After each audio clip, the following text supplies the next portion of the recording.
Remember just who you are. Oh, remember you're a being of the stars. Oh, remember the wisdom within. Oh, remember all the joy you can bring. Oh, remember we can have peace on earth. Oh, remember all that you are worth. Oh, remember all that you know. Remember seeds take time to grow. Remember, remember all that you are.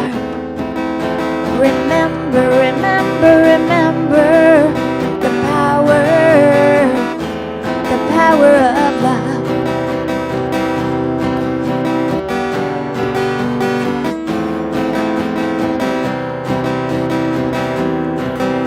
Remember the power of love.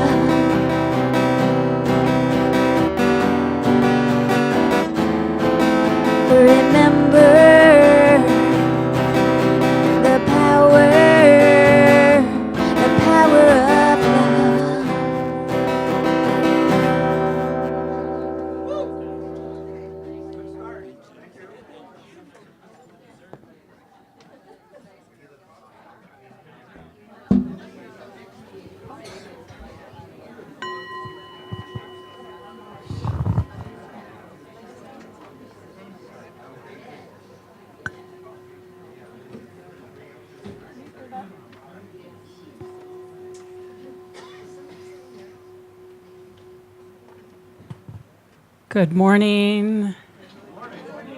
You are beautiful today. Look at you. Well, Michelle is gallivanting in Australia, New Zealand area, and so I will be giving you your announcements today. A special announcement is that we will not be having the men's and women's group. We are having an amazing pre-Thanksgiving meal here next Sunday after service. So Ron Stover will be bringing his wonderful stuffed turkey, and I hope you'll all bring side dishes and desserts to share. That'll happen right after service.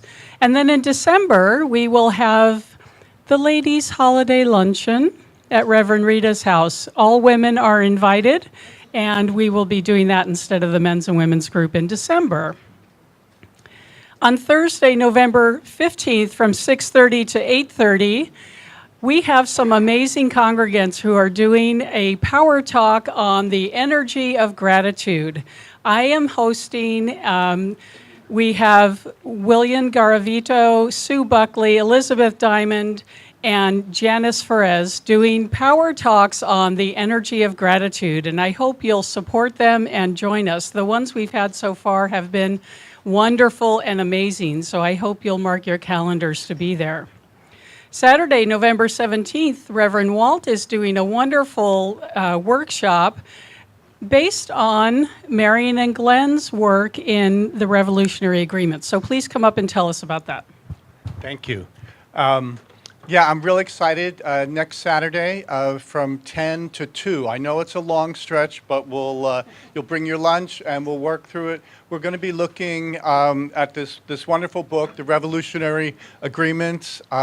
If you haven't had a chance to order it yet, you can still get it at Amazon or someplace like that.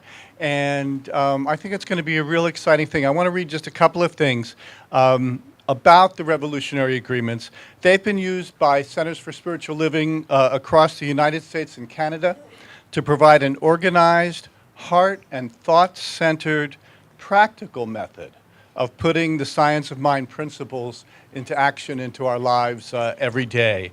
And this is what one person from the Canadian New Thought Conference said.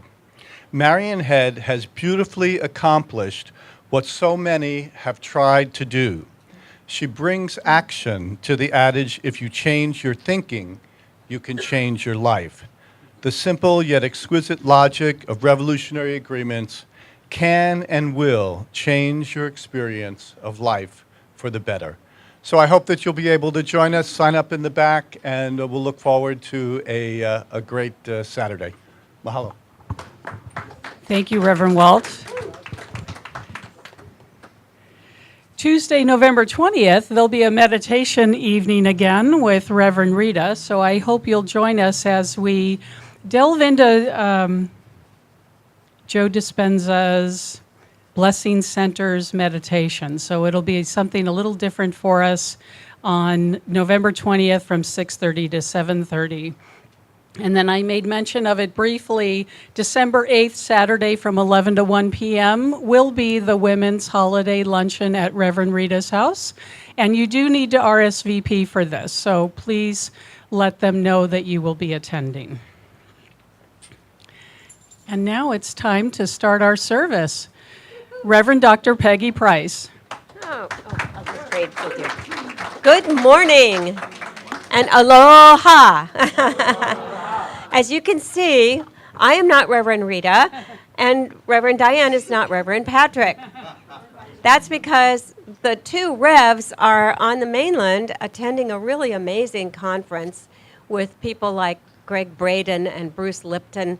So expect them to be supercharged when they return, because those are some pretty dynamic and exciting spiritual scientists who are really proving all the things that we have known for all the ages through the mystics. They're now showing scientifically it's all true. Yay! So took them a long time to catch up with us, didn't it? So anyway, my name is Reverend Dr. Peggy Price, if you don't know who I am, and I feel really honored to share this with Reverend Diane this morning. So we want to welcome all of you here. We most especially want to welcome the people who are here for the very first time. And we know that you're here for the very first time because you're wearing a little string of shells around your neck. So if you are here for the very first time, would you please just raise your hand? We want to welcome you. And we want to we want to let you know that we know something about you already. So, and what is it that we all know about them? Let's join together and say it. You are magnificent. Now, just as we know that about you, we also know that about ourselves. So let's also turn inward for a moment and tell ourselves, I am magnificent. And now turn to the person to your right and wish them they are magnificent, and then to the left and tell your neighbors. Roseanne, you are magnificent. You are magnificent, and you are magnificent, and you are, and you are. And now we also have a lot of people that are watching us this morning, including Reverends Rita and Patrick. So let's all turn back to that camera and let them of who they know. are. You are magnificent. Aloha. Aloha. So we all know that divine within ourselves. So we want to welcome you this morning. And as we do, we will be lighting the peace candle. And today is really a significant day. It's November 11th. 2018. It's the 100th anniversary of the ending of the war to end all wars, supposedly, World War I. We hold a vision in New Thought of a world that works for everyone, and part of that vision is a world free of war. So as we light this peace candle this morning, let's acknowledge that. We also want to observe the fact that it's also Veterans Day. So for those of you who have served in the armed forces, in any possible way whatsoever, we thank you for your service and for your willingness to do that. And also today, as we light the peace candle, we want to keep in mind those people who are being so seriously affected by the wildfires in California. So we're going to include all of that as we light the candle.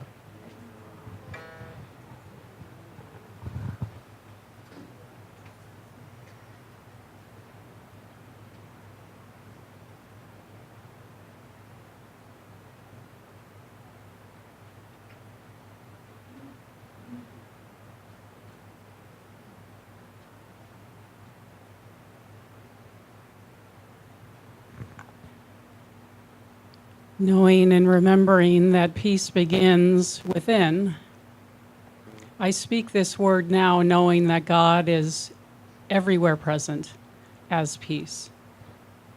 As we move into that place of remembering that peace is right where we are, where each one of us is, we know that peace is in Thousand Oaks and surrounding areas, that peace is in Paradise, California and surrounding areas, and peace is moving in and through all the helpers that are there to help people cope with seeming tragedy. I know that Spirit is also right where anyone is in the midst of violence in the world. And so we send our prayer of peace to them. And we remember and know that God as peace brings love to every situation, brings well-being to every situation, brings comfort to every situation. And divine right order and activity is activated with this word. As Spirit moves in and through everything that we see and even what we cannot see. And so I give thanks that it is done in this moment, that life is unfolding according to the highest good for all, even when we cannot see it.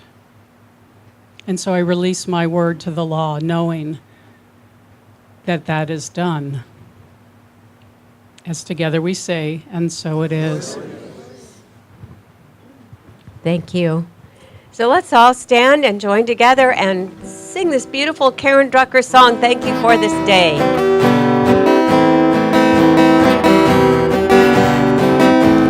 Thank you for this day, Spirit, thank you for this day. Thank you for this day, Spirit, thank you for this day. This healing, this healing, this healing day. This healing, this healing, this healing day. Thank you for this day, Spirit, thank you for this day. Thank you for this day, Spirit, thank you for this day.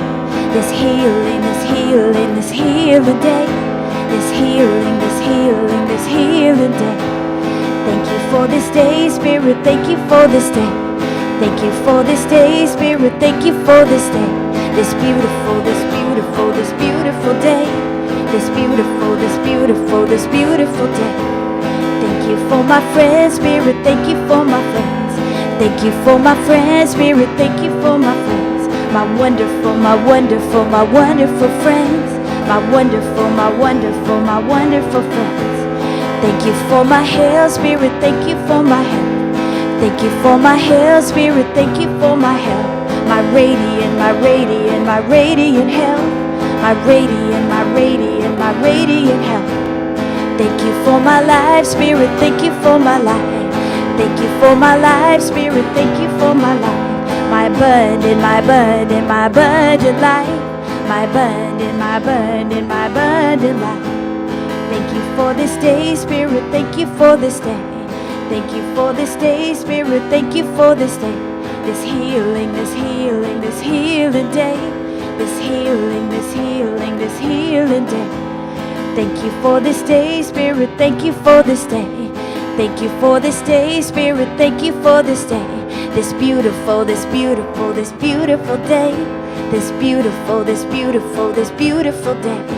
This beautiful, this beautiful, this beautiful day.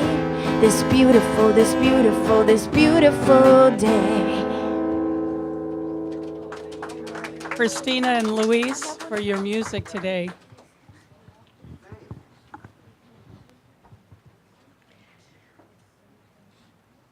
Good morning, everyone. My name is Roseanne Jones, and I am a licensed CSL practitioner. And it is my privilege today to lead us into that quiet space, into that meditative space. So if you would like to relax into your chairs, take a couple of deep breaths and know that you are in a very safe place.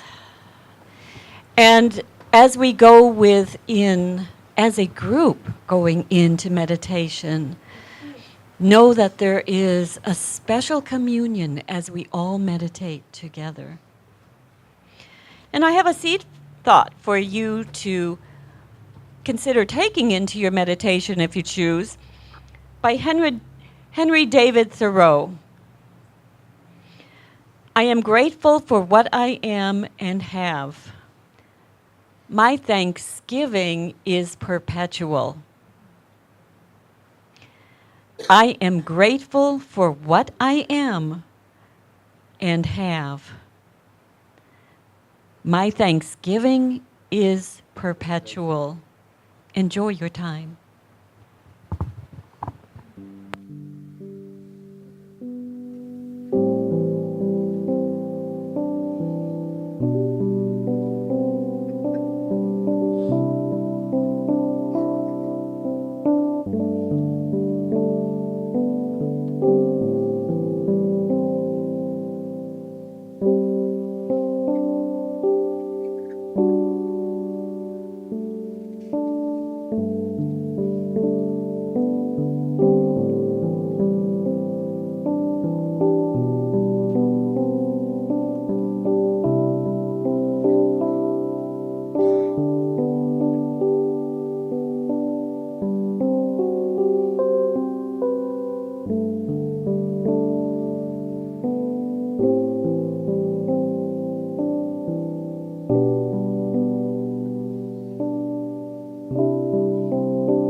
I am grateful for what I am and have.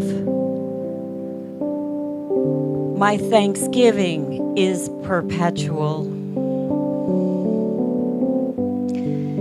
And what I know that there is a universal intelligence that is everything, created everything, and that each of us is part of that intelligence. And it is that divinity that each of us expresses at every moment, and especially when we accept and know that we are an expression of that divinity.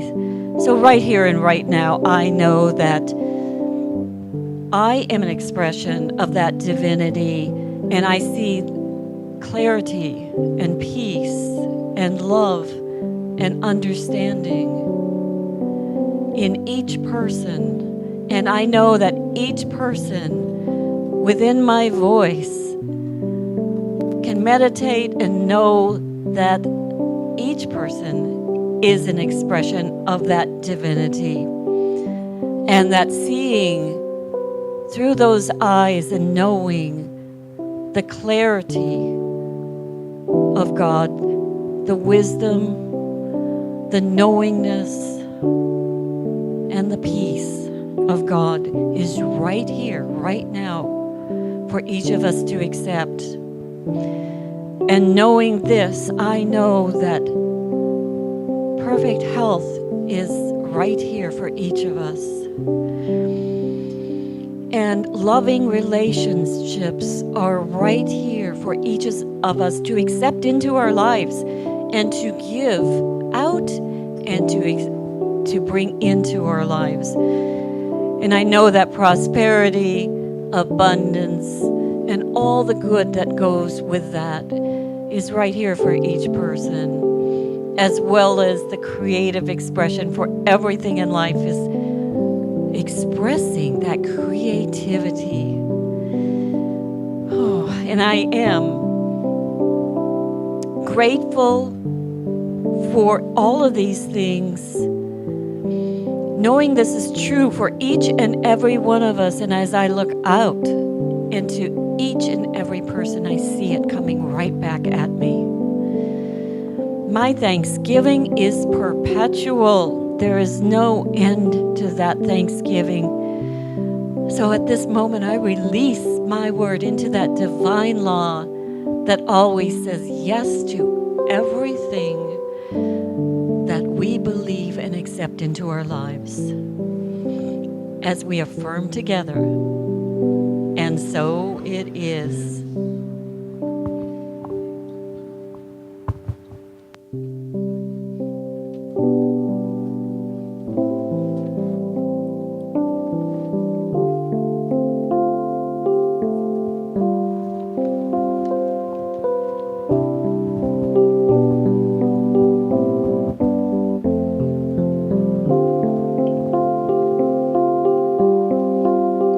In this moment, in this place, I remember who I am.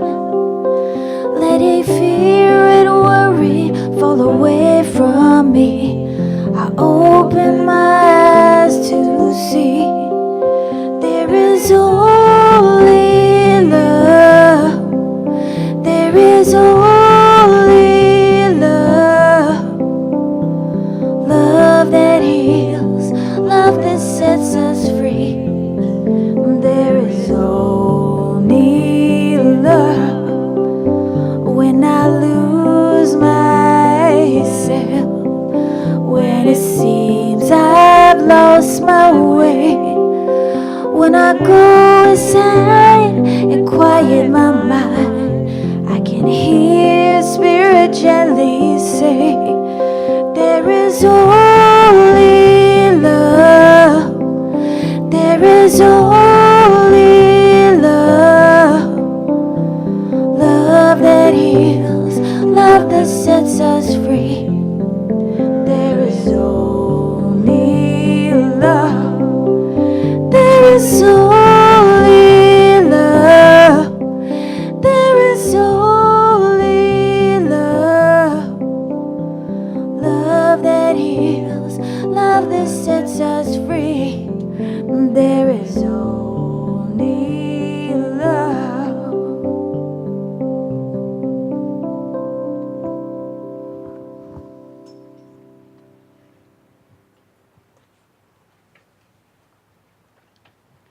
Today's talk title is The Banquet of Life, and the whole story has changed 3 times. So we'll just see what Spirit decides to say through me today, right?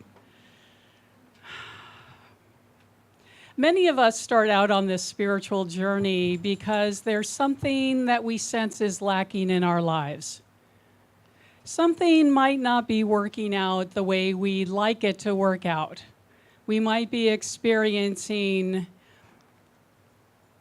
disharmony in our relationships. We might be wondering how we're going to pay the rent. We might be having a health challenge. We might be having trouble with our children or other relationships. We might be fill in the blank. This was the case for me over, well, I don't know, many moons ago. I started out on this spiritual journey. I've now had many changes, huge upheavals occur in my life over the course of my spiritual journey. I've been sober over 30 years. I found the love of my life. I went back to school and earned a degree. I've changed careers 4 or 5 times. I went back to school and earned another degree. And then, for some reason, Spirit called me to move 2,000 miles away from home to this beautiful, amazing rock in the middle of the ocean. And, well, you know how it goes.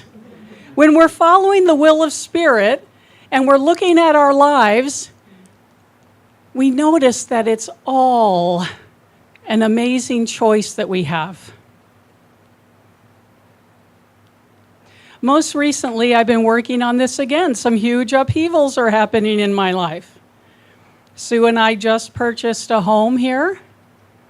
We're settling into that.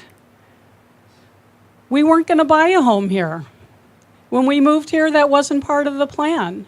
But after being here and knowing that we wanted to settle, we wanted to ground here, that after almost 3 years, Kaua'i said yes to us, and said yes to us, and said yes to us over and over again. And so we made the decision.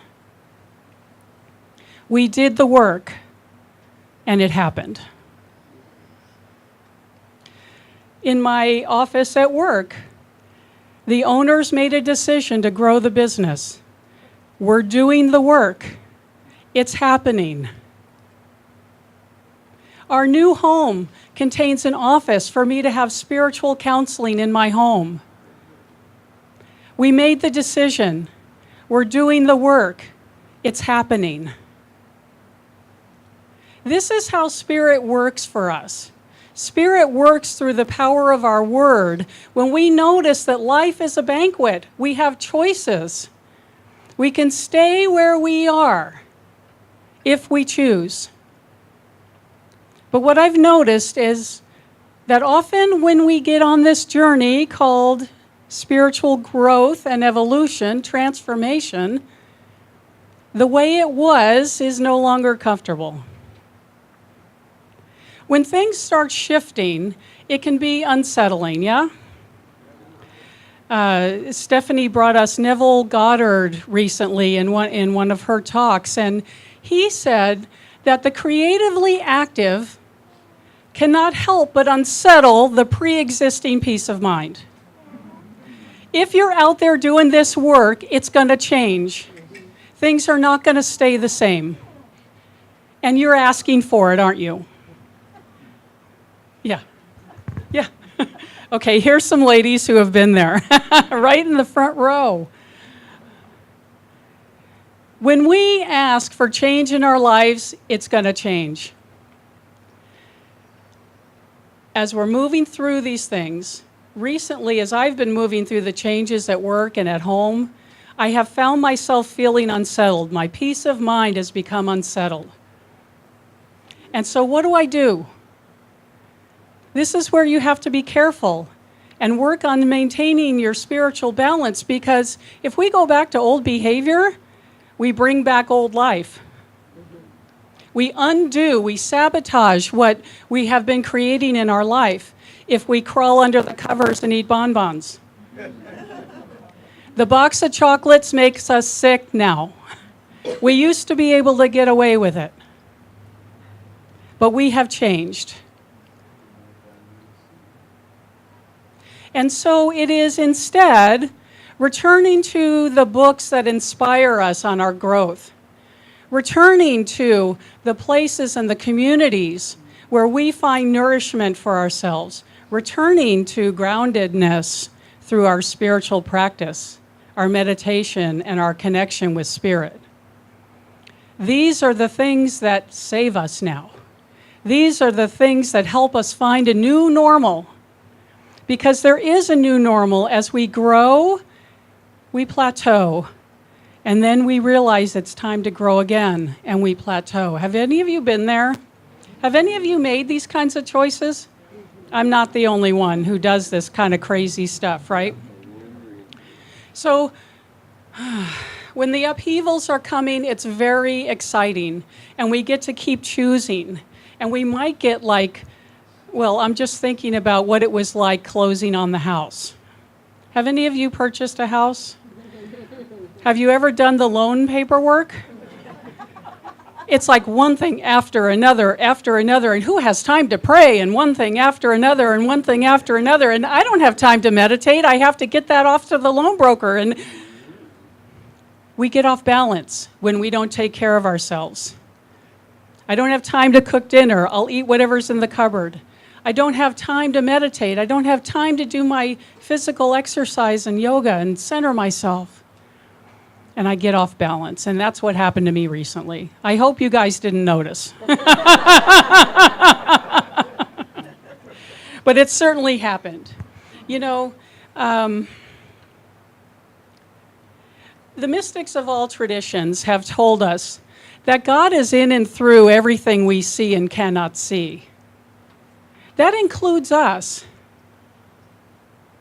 The 15th century mystic Kabir wrote, "With a begging bowl in hand, the man with amnesia knocks on his own door."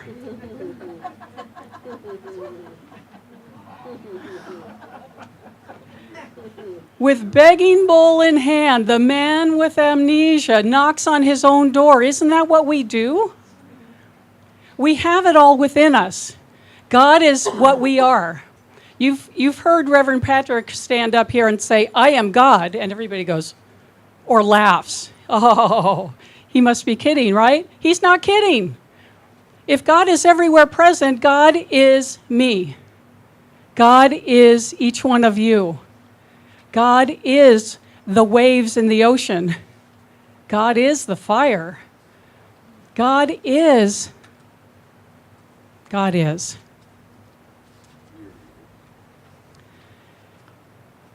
We have a choice of looking outside ourselves or grounding ourselves and staying in principle in what we know to be true. Ernest Holmes wrote that absolute intelligence, pure spirit, is everywhere present. Abraham, through Esther Hicks, said, "Don't work outside the vortex. The divine flow of good is right where you are." Stay centered in yourself and know that God is flowing in and through everything we see and everything we do not see. There's too many pages here. I should probably just walk away from this. Please realize that you don't have to be a mystic to have a spiritual experience. You don't have to even come here on Sunday and wait till Sunday to have a spiritual experience, because you are a spiritual experience. Each one of us chose to come here. We chose to be here at this time and this place. We chose to live the life that we're living, and we've forgotten. It's like when I asked and made a decision to have a home here, and it happened, and I got crazy. I asked for this. When life starts shifting, I have to remember that God is in the shifting.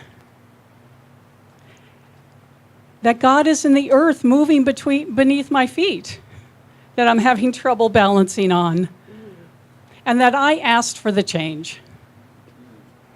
Each one of us, when we call forth a change in our life, when we make the decision to be made new, to transform some area of our life, whether it's health, finances, relationships, our work life, we've asked for it, folks.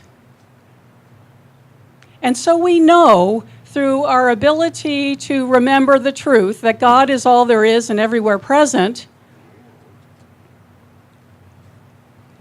that it's happening through us, it's happening as us, it's moving us to be in a new place than we've ever been before. And as Neville said, our peace of mind is now unsettled. And so we do the work that we need to do to come back to center, to come back to new normal, to come back to balance. Suppose we think that the solution to any problem is a complex one. Have any of you been taught that? We got to look and search and find, and it's going to, Sometimes it's the most simple thing that brings us the best results. The creation story, as told in the Bible, said, "In the beginning there was God." In the beginning there was God, as Diane. And God spoke the word, and the world came into manifestation. They didn't write it like that back when they were translating the Bible, but that's what they were saying. That the word was spoken and things shifted, things changed, things came into being that weren't there before. So that's a model for how we can live our life. Remember that God is what you are. And that when you speak your word, when you make your decisions, you are bringing all the power of the universe to bear on your decision. God is right where I am. I speak my word of power, knowing that absolute intelligence and pure spirit is behind everything I say, and creation is always going on. Creation is always going on. And we can direct it, or we can just let life happen. You're part of the crazy number of people who come here every Sunday and think that you can change your thinking and change your life. We know this truth. We know that right where we are, all that power is. And right where everybody else, all that power is also. And so we choose what we say. We choose what we do. Spirit continually taking form through the power of our word. Continually. Right now. Last weekend I was at a gathering. We have those here, you've noticed. People get together and have potlucks. And guess what the topic of conversation was? Increasing planetary brain coherence through transcendental meditation. Light talk around the pool. It was pretty heady stuff, and I am not an expert in this field. But one of the other things that was mentioned was it takes the square root of 1% to make a difference in brain coherence. When you've heard the stories about groups of people meditating, huge groups of people meditating together, and they come into coherence with each other through their meditation. And the crime levels in their towns drop. And things settle down that have been going on in that town and have been documented because of them coming into that place of union with the divine through centering themselves. I don't know so much about brain coherence. Some of you are experts in that and know all about it, and I bet Rita and Patrick are going to bring some information back because they're talking to some of the experts this week. But what I did learn was that you can change the collective consciousness by shifting the square root of 1% of a population. That's how I learned it. And so, you don't have to do the calculations, because I had the blessing of sitting on Kaua'i Beach with my sweetheart the other day with my calculator, figuring it out. There are about 72,000 people on Kauai. The square root of 1% is approximately 26.83 people. We only have to change the minds of 26.83 people to shift the collective consciousness of Kauai. So be it. And so there's more than 26.83 people in this room right now. There's probably about 70 of you. Let's do this thing. If we each take this teaching and live it to the best of our ability every day of the week, not just on Sundays, and I'm not saying that any of you do, just do it on Sundays. I have to remember that every day when I get up and go to work, I'm bringing this philosophy with me. I have to remember that every day when I get home from work and I walk into my living room, I'm living this philosophy. If 26.83 of us do that every day, we have shifted already the collective consciousness of Kauai. So if we have, let's say we have 70 people here. The square root of 1% of the population of Hawaii is 112 people. What if we, by living this philosophy, could attract and talk to and invite 40 or 50 more people to come and learn the creative power of their word? What if we could not, like, we don't set up signs at the farmers markets and the walking path out there to attract people to our center, but we do talk to our friends. And they wonder, what's up with you? How come your life is working so well? What are you doing different? Invite them to join us. Invite them to raise the collective consciousness of Hawaii so that we can change the way our world is showing up. Now, I know the United States of America needs some help right now, too. Yeah? The U.S. population square root of 1% is 1,805.55 people. There are 400 centers for spiritual living in the United States. So how about if we boost their population just a little bit, and other new thought or positive communities around the world, just a little bit? We can shift. We can make a choice. We can have, well, let's just come back to ourselves. Because we have to start where we are, right? Imagine there is a clear channel at the center of your being. The divine is flowing in and through you. It is beating your heart. It is thinking your thoughts. It is speaking your words. It is making you act in the world. This is your influence in your world.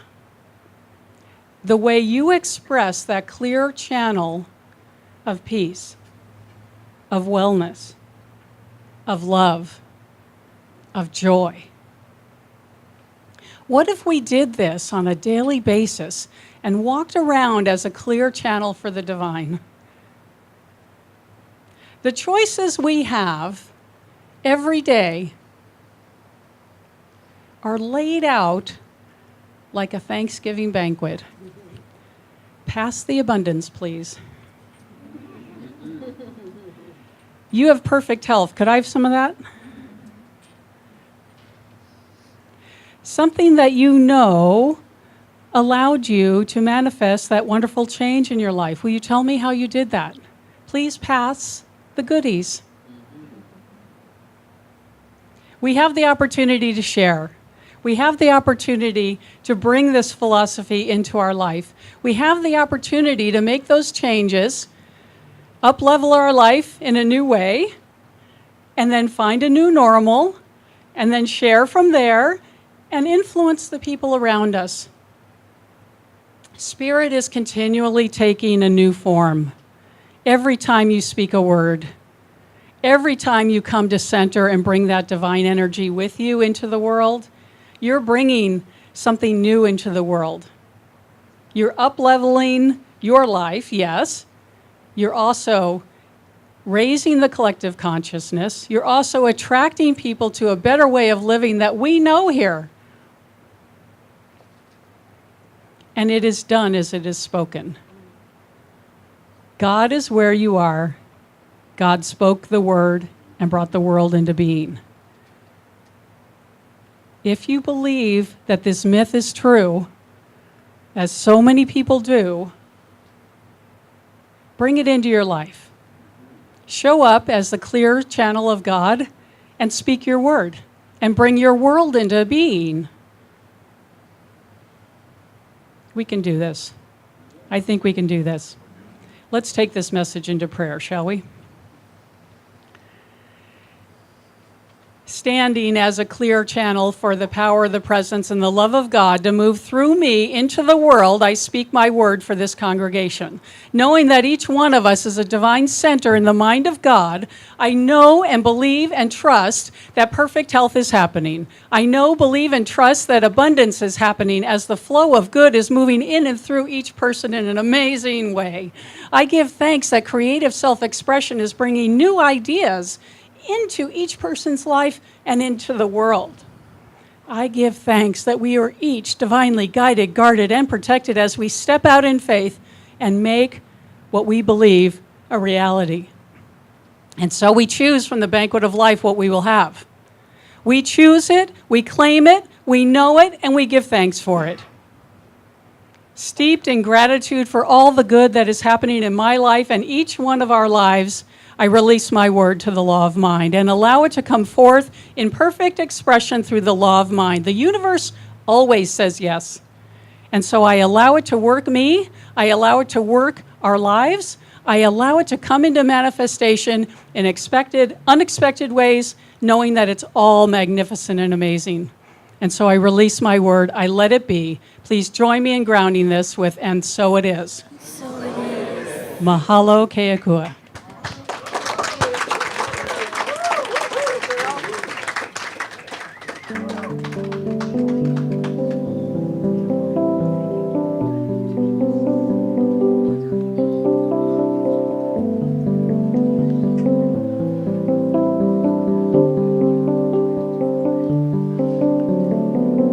There are times when I find myself in unexpected places.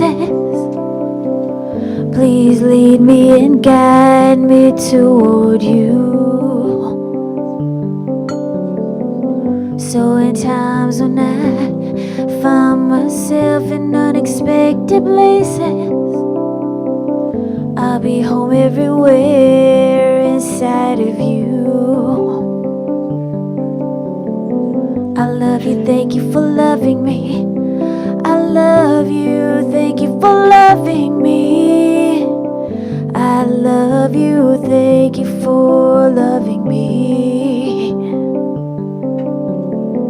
I love you, thank you for loving me. I love you, thank you for loving me. I love you, thank you for loving me.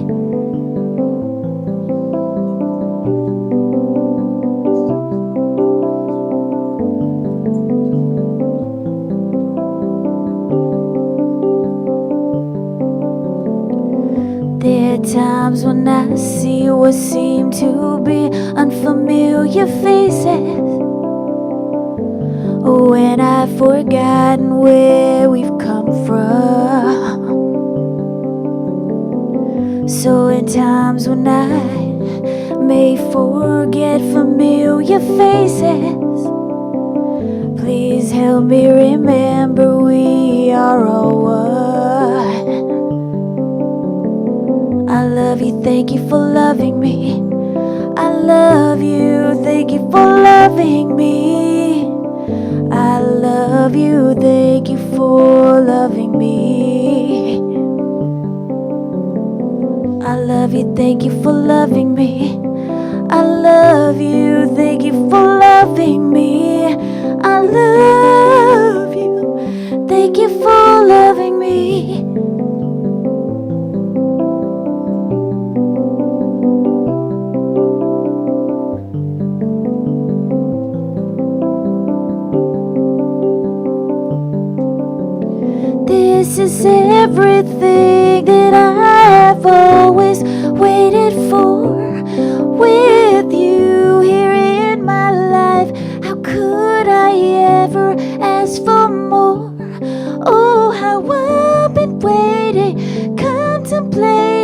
not sure of what to do.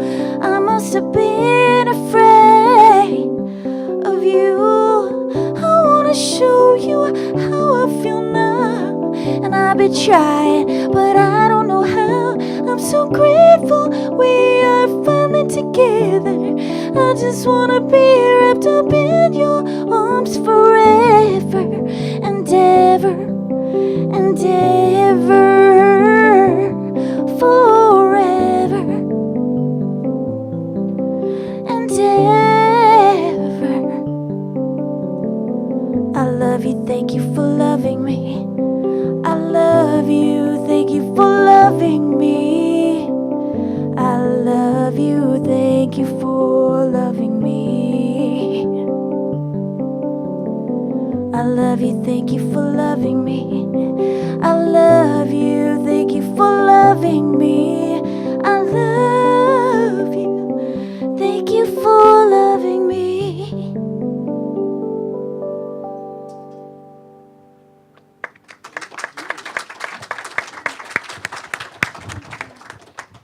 Thank you, Maria Christine. Beautiful song. I love that thought of thank you for loving me. I love you. Thank you for loving me. Well, thank you for Reverend Rita and Patrick. Thank you for having us take your place today. Not that we can take your place, but at least to fill in for you today. I feel very grateful to have this opportunity.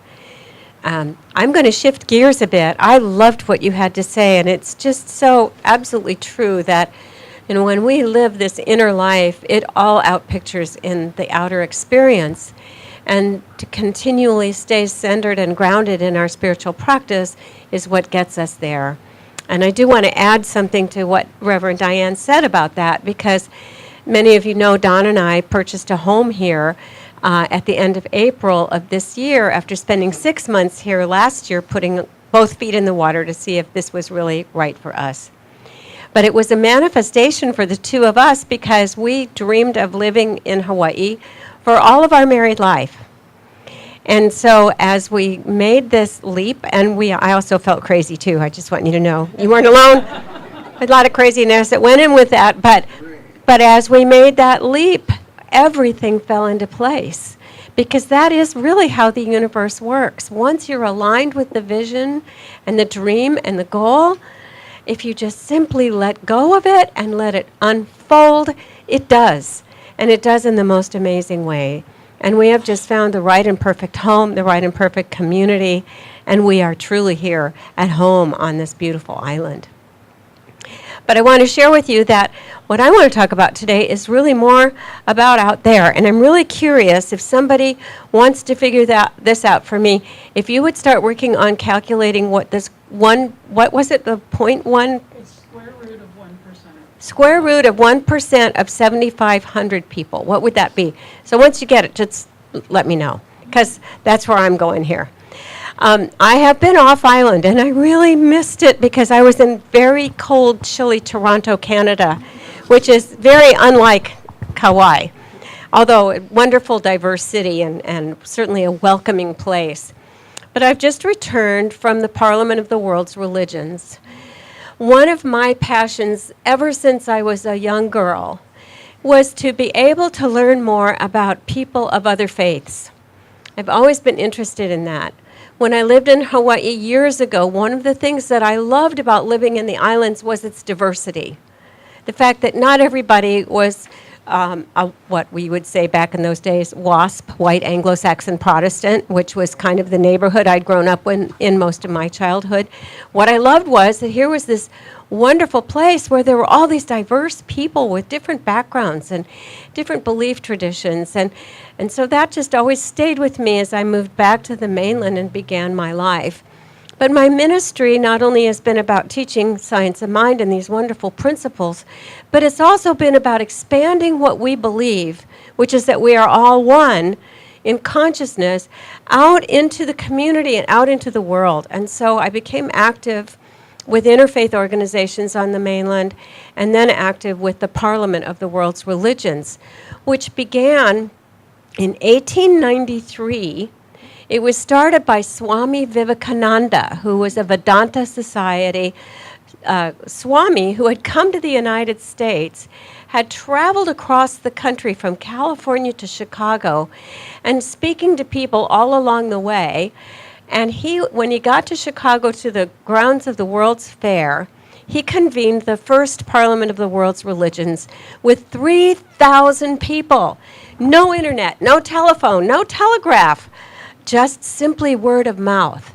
He called together people from all over with the belief that if the religions of the world learned to understand each other, we would have peace. One of the really exciting things about that early Parliament was that there was a big photograph taken. Remember when they used to do those big panoramic photos? There were a lot of women there too, which was also very different for that age and for that time period. Well, the next Parliament wasn't convened until 1993 in Chicago, and one of the two executive directors is a very beloved friend of mine named Barbara Fields, who was one of the two people that she and Jim Kenney are the two that really convened that, did all the work to get it there. Now, 1993 also wasn't a big time for the internet or email. It still was snail mail, phone calls, word of mouth, and about 8,000 people showed up to that Parliament that year. And people like the Dalai Lama spoke, and Bishop Desmond Tutu, and many other very well-known figures in that world at that time. Following that, there have been parliaments in Cape Town, South Africa, Barcelona, Spain, Melbourne, Australia, Salt Lake City in 2015, and this year in Toronto. I've served as an ambassador advisor for the Parliament since the year 2012, which means I'm a representative for the Parliament to get people there and to help talk story about it and invite people and include people.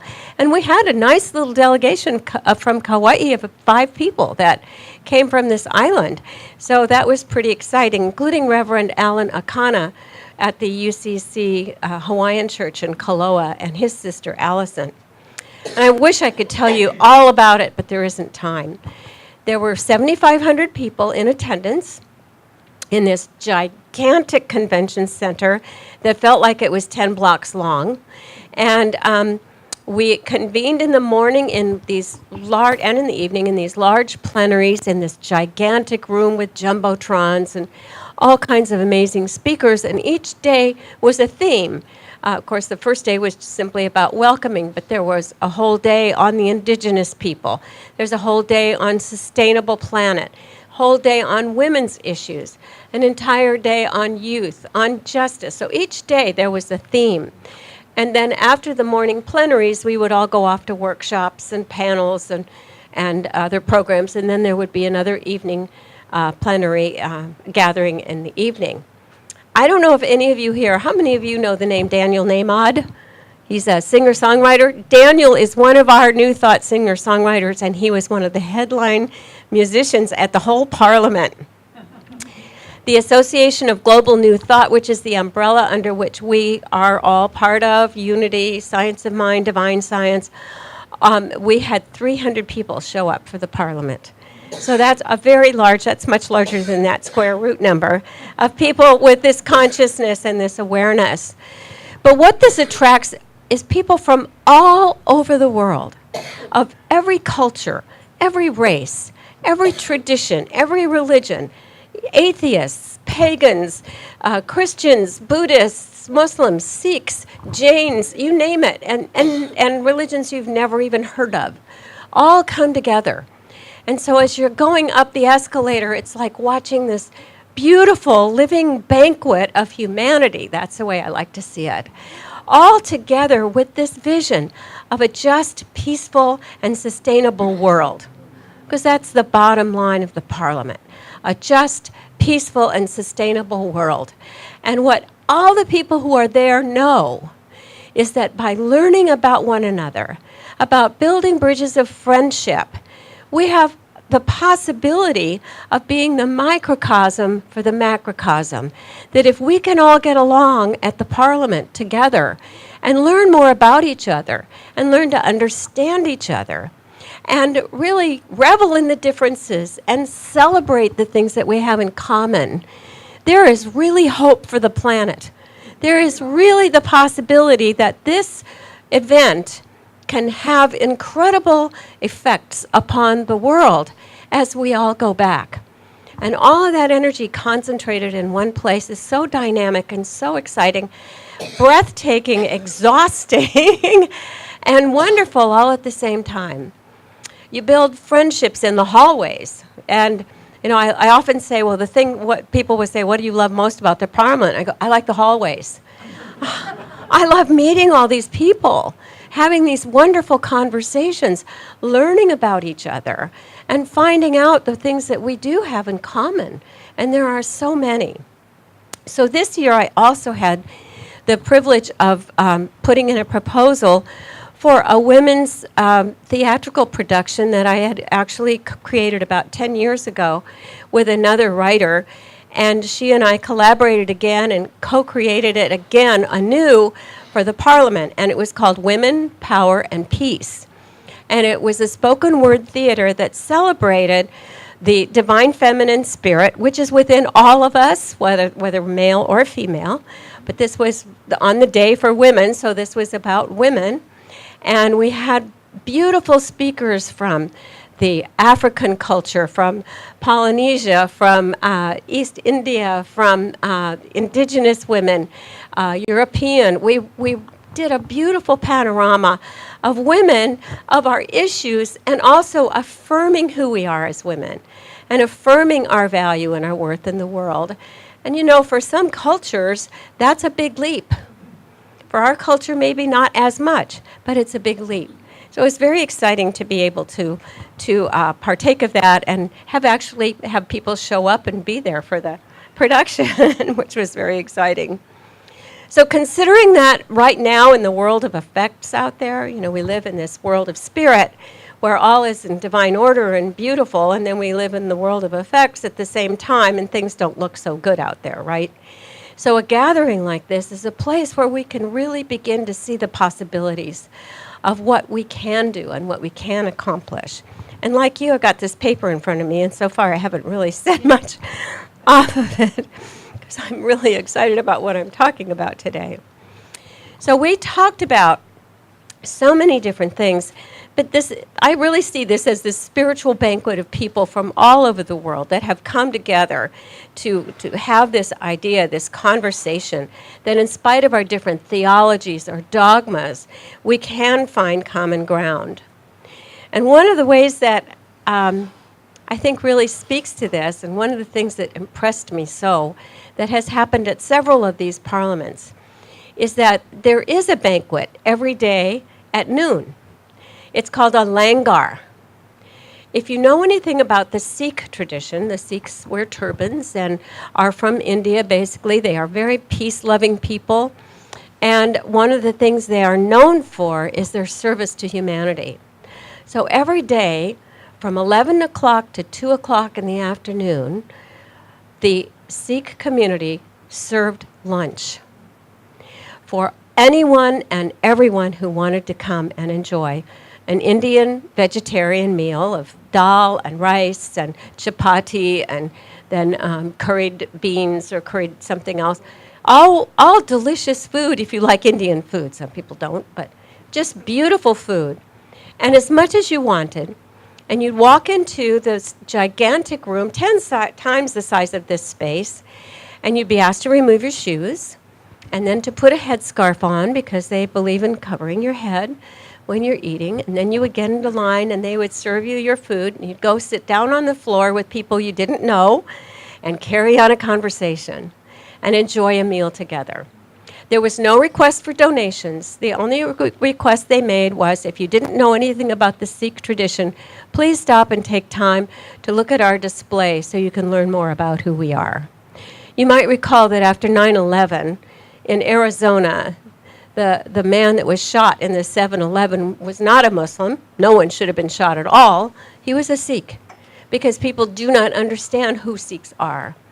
So this wonderful, generous community has done this in Barcelona, has done it in Melbourne, has done it in Salt Lake City, where they brought 19 trailers from Southern California, the Central Valley of California, full of food to feed the masses at that one. I don't know where the food came from in this one in Toronto. But there was enough food for everyone every day for 6 days. Isn't that amazing? just generous to be able to be willing to do that. They didn't care where you came from. They didn't care what you believed in. They wanted you to enjoy their meal. Many Sikh gurdwaras, which is what they call their houses of worship, gurdwara, will do this on a weekly basis. I know the one in Orange County does. And they let it be known to the homeless that this is the time when they can come. But anyone can come and partake of their langar meal. What a powerful example of how we can be in the world. What a great example to the entire parliament that people would do such a thing. It's pretty clear that a parliament like this also attracts people of more progressive views.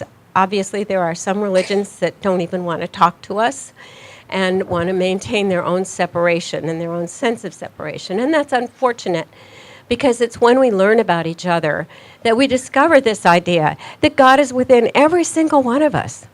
And God is in the ones that don't want to speak with us as well. We are all expressions of God. It's just that we do it differently, right? We don't all express it in the same way. We often have this idea of other, that you are the other in some way. And in our world, and especially I think in our country right now, we're seeing a lot of divisiveness, right? We're seeing a lot of separation. We're seeing a lot of pointing fingers at the other. And it's a struggle. And I know that I struggle with it myself. I'm having difficulty with that same idea. But in another way, we are all others. And I want to quote my script because I address that in my play. We are all others, women and children and poor and men and needy and rich, the ill, the blessed, the deprived. All languages are one language. All hearts are one heart. We are in each other's hands. As long as we see ourselves as separate from others, and this includes the natural world, nature, water, air, animals, then we live in a superiority-inferiority landscape.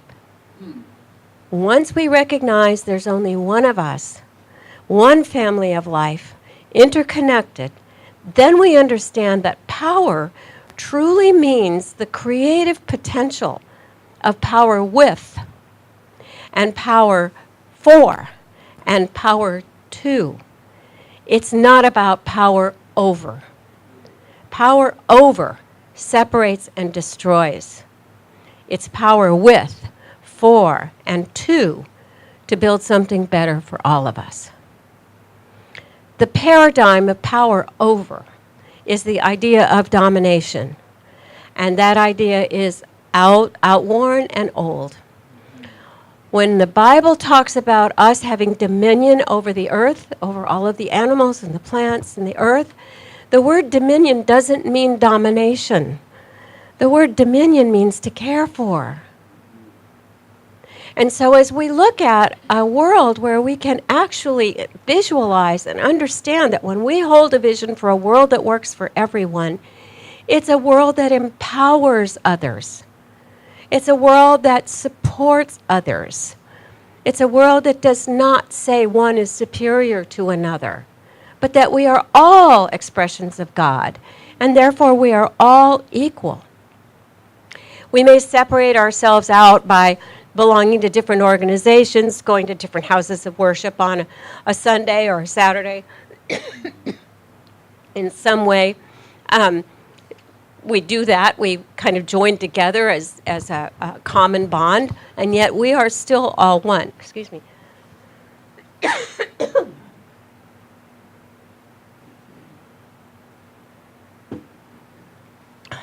I had a flashback of Marco Rubio there for a moment.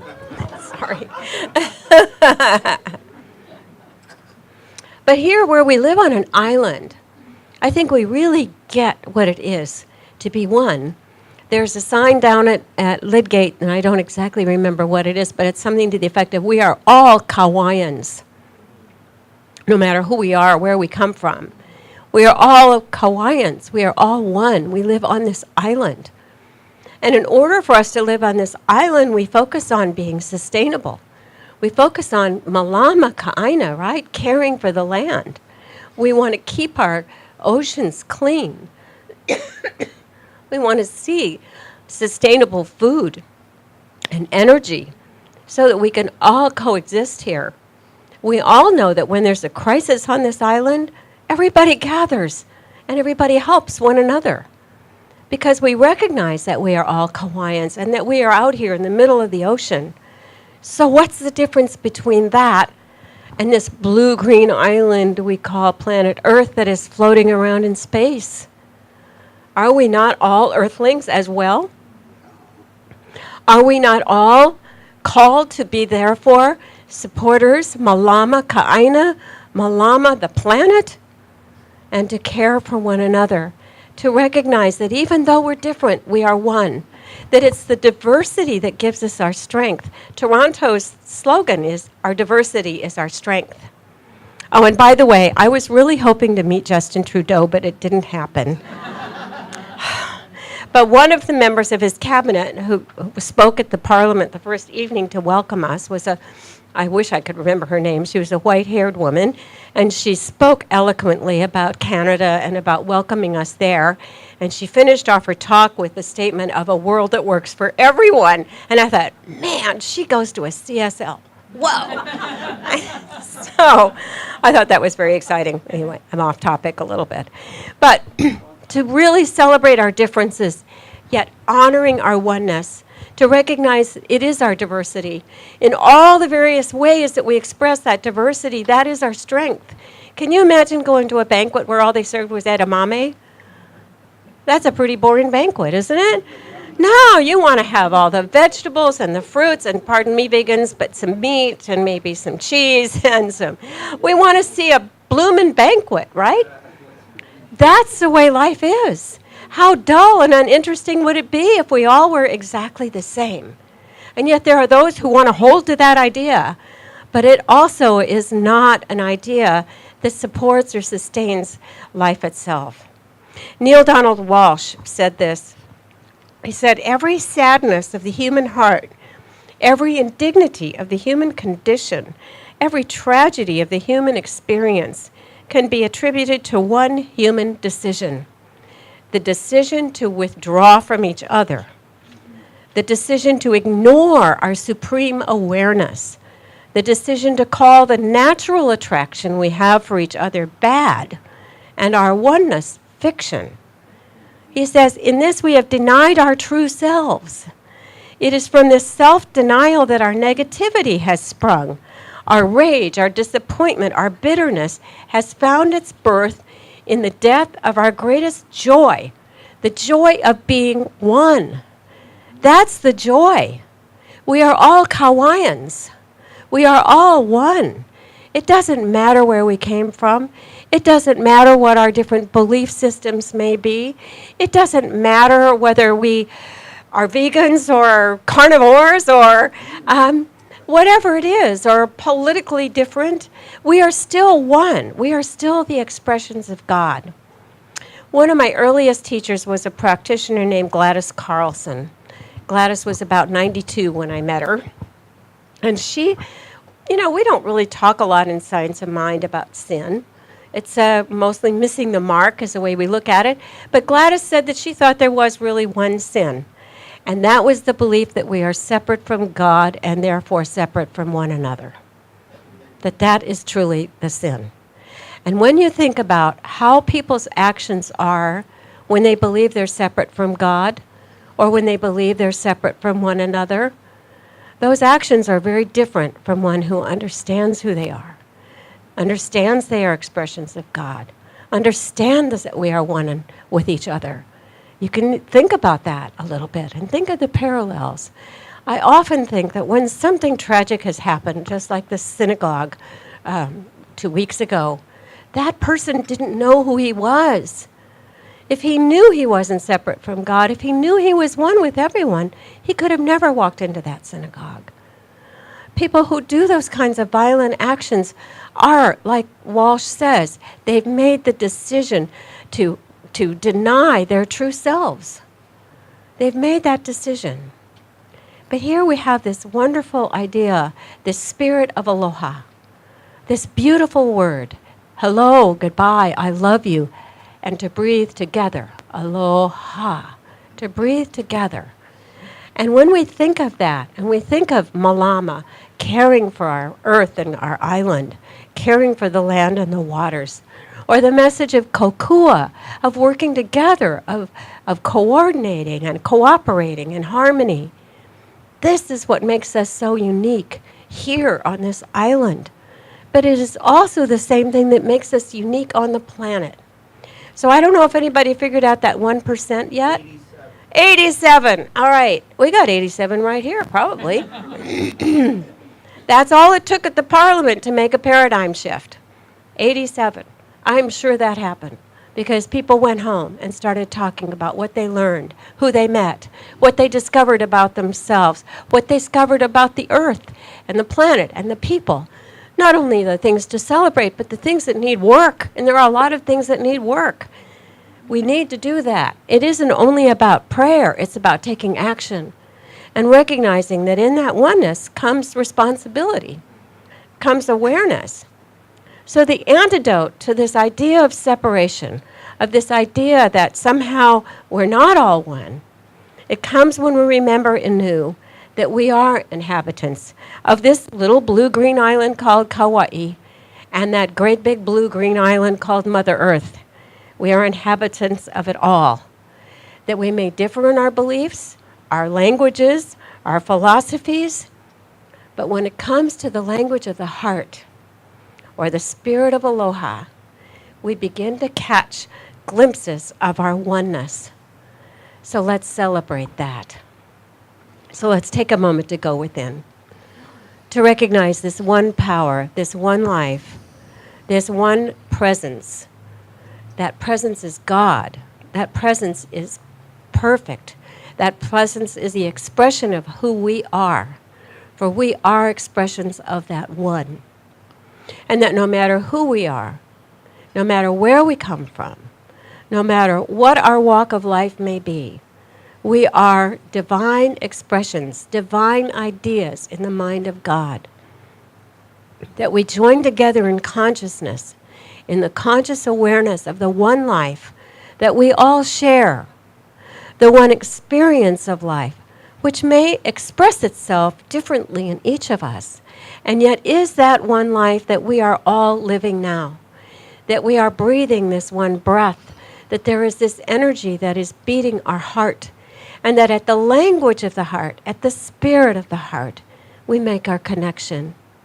That as we look at one another, we may see different expressions and different images and different skin colors and hair colors and eye colors, but the color of love is still present within us. That powerful color of love, that energy of life.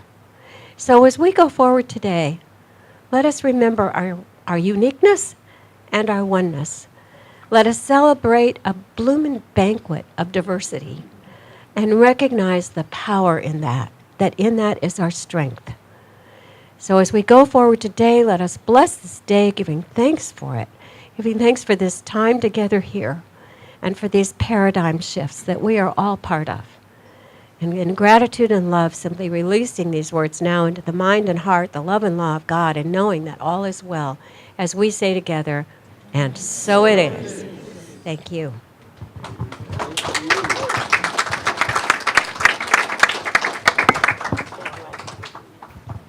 We grab another mic. Grab another mic. Now it is time for our sacred giving, and I give thanks in advance for all the good that is flowing through each one of us. If you will join me in speaking our sacred giving affirmation that is printed in our program. I freely and joyously give from the abundance and fullness of my overflowing wealth, knowing my gift goes with love as it touches and blesses Center for Spiritual Living, my life, and the world. And so it is. Please join us in singing the Gratitude Song by Karen Drucker.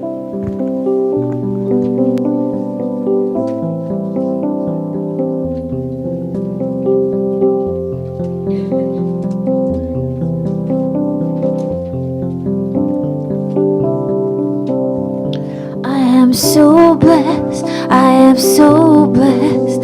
I am so grateful for all that I have. I am so blessed. I am so blessed.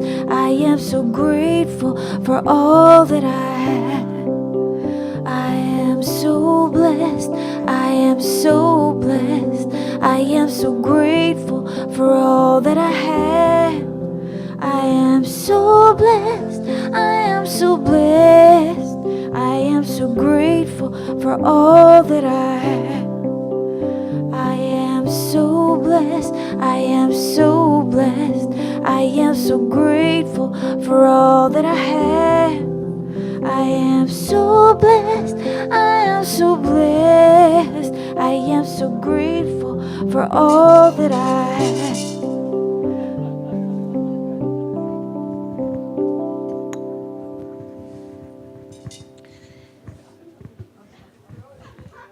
Mahalo.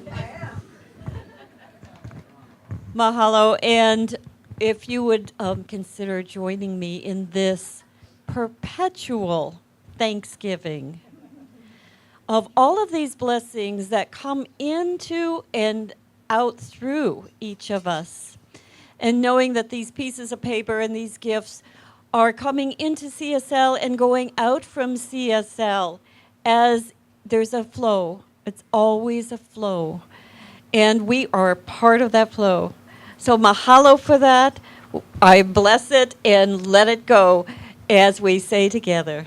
And so it is. Thank you. Do we have some children today? George has been with our children. George is one of the children, he says. Hello there. Wow, what do you have? Believe you can and you will. Man, that's a good one. Did you write that? Wow, thank you. I'm going to give it back to you. You would like to have it back? No. You want me to keep it? Oh, thank you. And do you have something to share with us?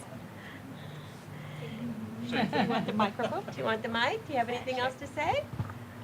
We did color, and then we did Tai Chi.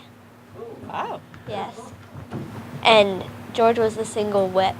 That's what he calls himself. Yes. Well, thank you very much. There's something that we want you to know. Did you want to say something? Okay. I choose out I'm gonna be for Halloween. That's great. It's a little long way away now, but that's good. So there's something we want to tell these wonderful children, isn't there? So let's all say it together. You are amazing. You are perfect. You are magnificent. And we love you. Thank you. Mahalo, George. Thank you, George. Thank you, children. Okay, you can sit down. I know, is he cute? So let's just join together now as we come to a close. I want to thank you all for being here today. We're going to sing, and then we will pray ourselves out and say thank you to a few people. So, Is there anyone who would be interested in having prayer treatment after service? Oh, yes. Our licensed practitioners will come forward. I know that Roseanne is available and Rob Jones is available. And who else might be available after service? Okay.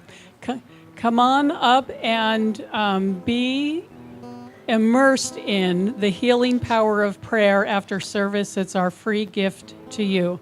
And if for some chance you would like to have a session with a practitioner and work deeper on some issues in your life, please feel free to ask one of us, one of them, for a practitioner session as well.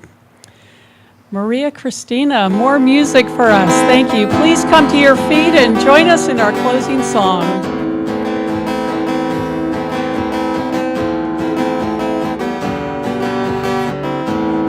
God is my source, God is my power, God gives me everything I need. So I give thanks for all my blessings, God gives me everything I need. God is my source, God is my power. God gives me everything I need. So I give thanks for all my blessings. God gives me everything I need. Love is my source, love is my power. Love gives me everything I need. So I give thanks for all my blessings. Love gives me everything I need. Joy is my source, joy is my power. Joy gives me everything I need. So I give thanks for all my blessings. Joy gives me everything I need. Joy So is we my give thanks. source, joy is my power. Joy gives me everything I need. So I give thanks for all my blessings. Joy gives me everything I need. So we join in gratitude as this time together comes to a close. Blessing this moment, blessing one another, blessing life itself, for life is a blessing and a gift. And we give thanks today for our Malama team. We give thanks especially for Sue Buckley, Luis, and Elizabeth, for our practitioner, Roseanne Jones, for our live stream, Rob, and our sound, Jonathan, our flowers, Arlena and Peter, our hospitality, the amazing Ron Stover and his team, our bookstore, Roseanne again, our music, Maria, Christina, and Luis, thank you.